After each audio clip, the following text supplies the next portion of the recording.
we never got a chance because of my trip to do much with Father's Day. So as a quick follow-up, I wanted to hear a little bit about your dad's. Mm-hmm.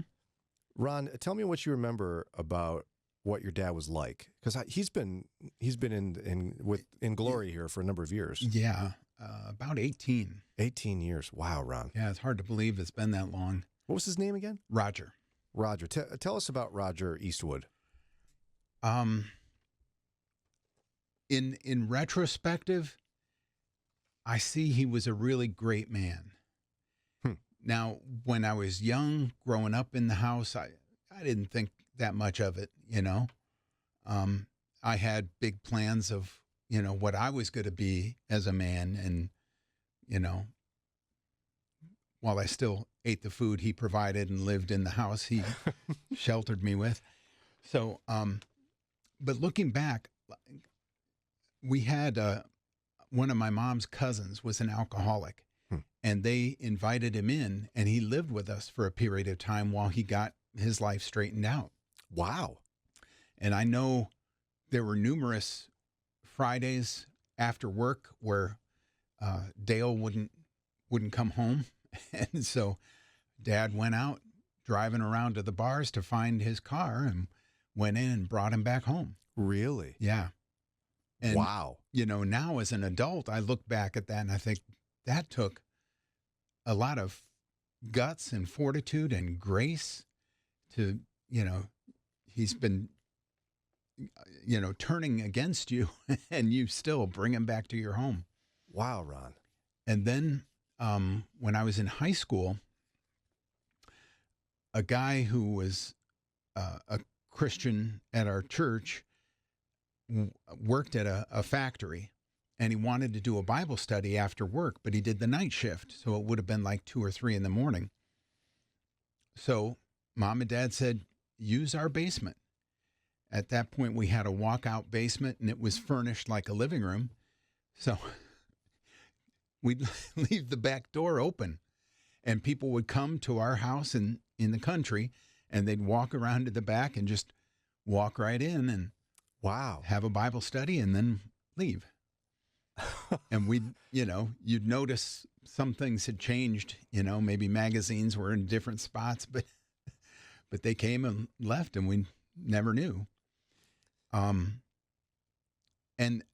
the fact that he ran a business, his father started the business, and then my dad took it over, and he would spend the days out on the construction equipment, driving a bulldozer or whatever, and then come home, shower, eat dinner, and then start poring over a plan to bid for the next job that they were going to try to do. And so he was really invested in providing for the family. And a lot of lesser men would have been too lazy to do that. But he was driven. Now, you kind of insinuated that it took you a while to fully grasp that. Mm-hmm. Did you have time where you were frustrated that he didn't have much time for you? I don't know that I did really, because I know he was thrilled when I went out for football, and that was his favorite sport, and so he never missed a game. It was, you know, he was there. He was there. And looking back, you know, when you've been trying to be a father yourself, you look back at the example of your father and it's like, wow, you know, he did a lot of things that I'm struggling to do. Yeah. And, you know, you can quite easily see people's faults. And, you know, if we believe in the gospel, so we know we're all sinners. Mm-hmm. And so we could spend a lot of time dwelling on the failures of our fathers. But I think with very few exceptions, it shouldn't take much effort for us to see their great qualities mm-hmm. and how they had a positive impact on us. Yeah. You know, even if there's only one or two. Because I know there's some people out there that had a rough go with their dad. Right. But I really believe everybody does the best they can with what they got. Mm-hmm. Daria, your dad's still with us and could be listening, so obviously we want.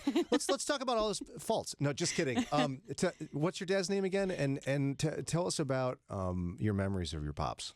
So my dad is Gary. When I was a kid, I had just this insatiable thirst for knowledge. So I would just ask so many questions. I wanted to understand everything I could, and he took the time to answer as best he could all my questions. He really wanted me to be an independent thinker and be able to draw my own conclusions. So he kind of helped lead me in that direction. Then as I got older, I had a lot of big questions about God and our relationship with him. And as a teenager, there were several very, very late nights where I just sat up with him and just asking questions, and he would just patiently, as best he could, answer all of them. Wow. So if you were to kind of narrow it down to one or two of the qualities about your dad you really admire, it sounds like he had a significant measure of patience. Yes, he did. Just a very spiritually mature, that values, just values knowledge and wanted to pass that on to his kids. That's beautiful. What a guy. And we've had him on the show, which was a lot of fun.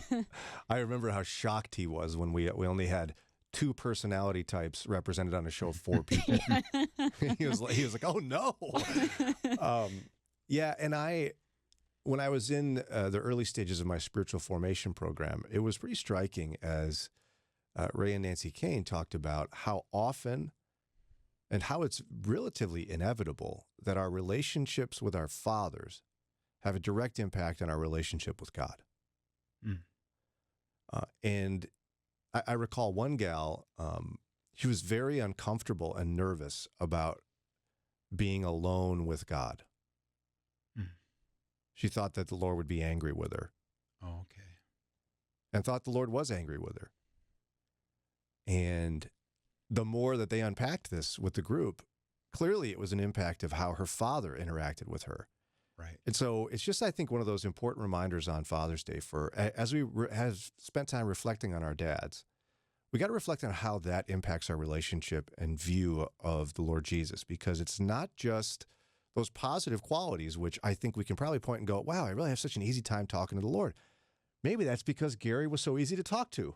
Maybe. You know, when others struggle to do that. But we also may want to be sure that we're looking at the Lord through the lens of who he's revealed himself to be, not through the imperfect examples we've had in our own dads. It's real important.